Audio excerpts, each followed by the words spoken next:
Today I will tell you about the 2022 fantasy drama called Spiderhead. Spiderhead is an ultra-modern prison that resembles a hotel more than a prison. The inmates live under a more lenient regime, have the right to walks, communicate with each other, and have the opportunity to reduce their sentence and receive bonuses. But all this comes at a price. In Spiderhead, experiments with drugs are conducted, and not all of them are harmless. To be fair, all experiments are voluntary, and each inmate has the right to refuse and return to a standard cell in another prison.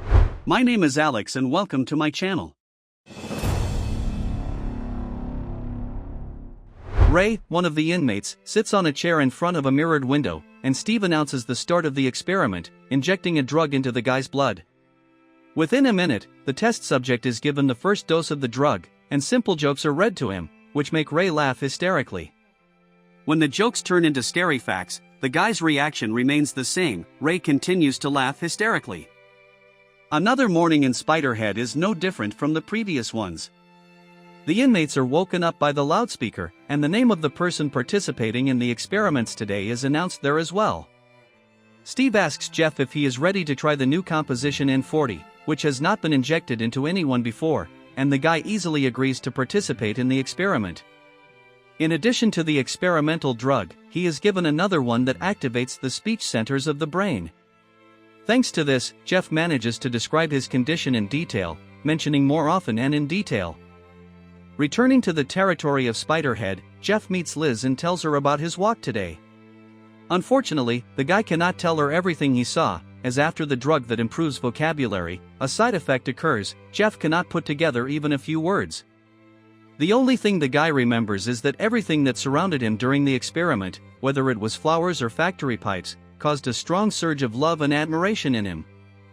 In the evening, sitting in bed before going to sleep, Jeff remembers how he ended up in prison.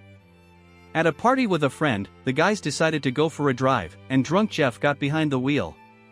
The next day, the experiments with N40, now called Cupid, continue, but this time Jeff is not alone. Heather, a cheeky girl, is invited to be his partner, and after the first few seconds of the injection, she changes her mind about her partner.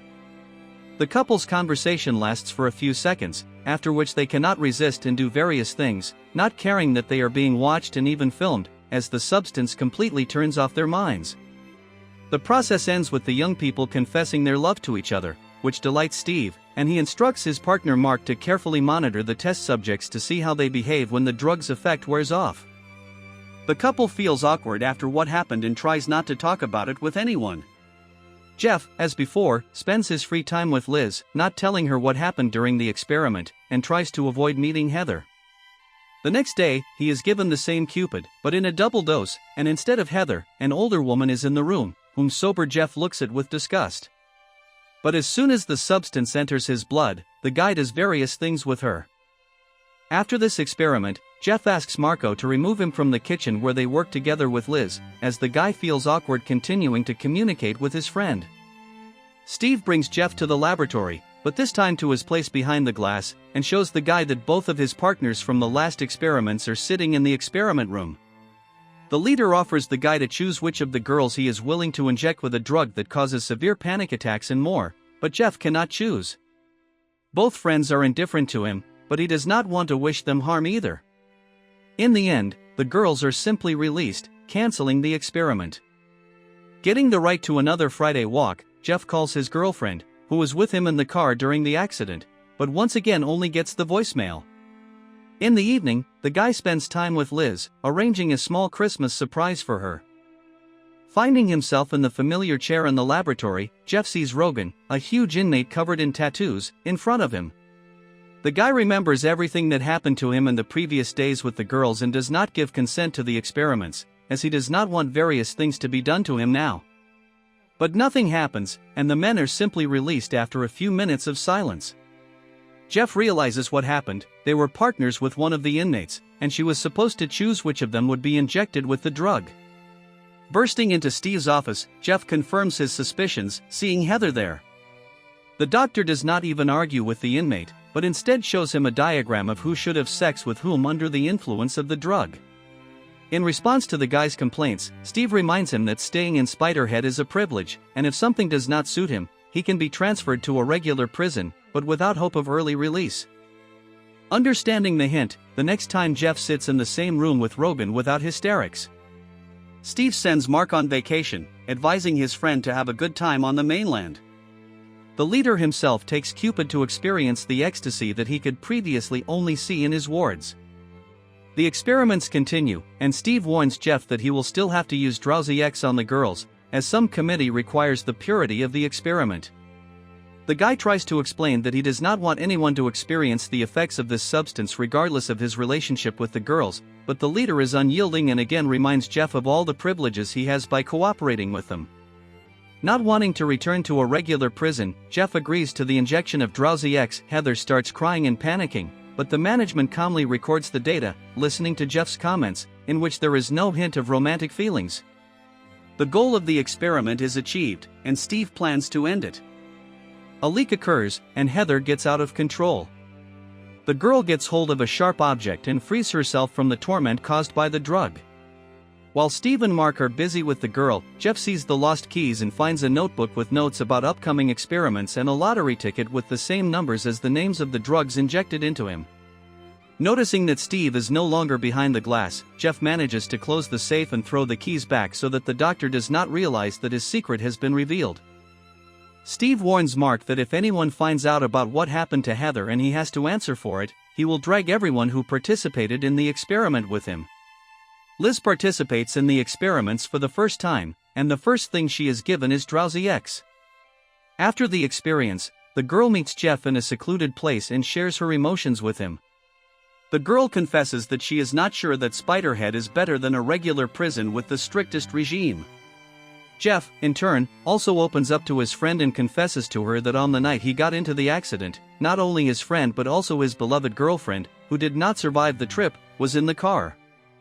That is why the guy endures the drug experiments on himself, hoping to atone for his guilt in this way. The frank conversation leads to them spending the night together. Steve quickly realizes the close relationship between his wards and decides to use this connection for his purposes. When Jeff comes for the next experiment, he learns that today he must either agree to the injection of Drowsy X Alicia or leave Spiderhead. Jeff refuses, but the doctor gives him a chance to postpone the experiment until the morning, and then meets the guy already armed with Liz's personal file.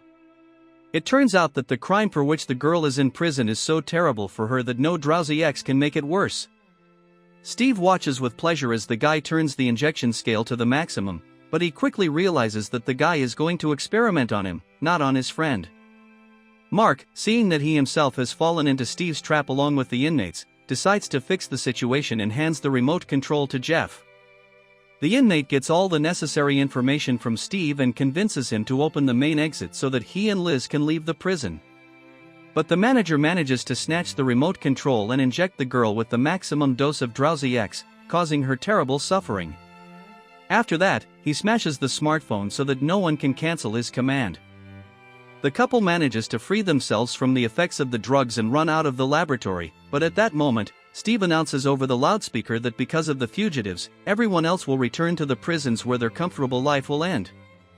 A hunt for Jeff and Liz begins. Dozens of hardened criminals, including the huge tattooed Rogan, plan to deal with the couple who deprived them of all the bonuses of this institution.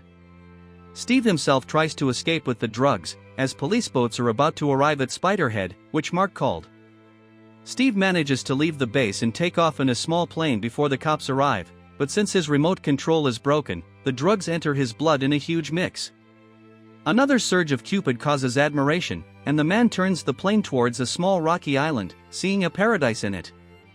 Mark, on the last boat, sees how his former boss circles over the sea and then crashes into the rocks.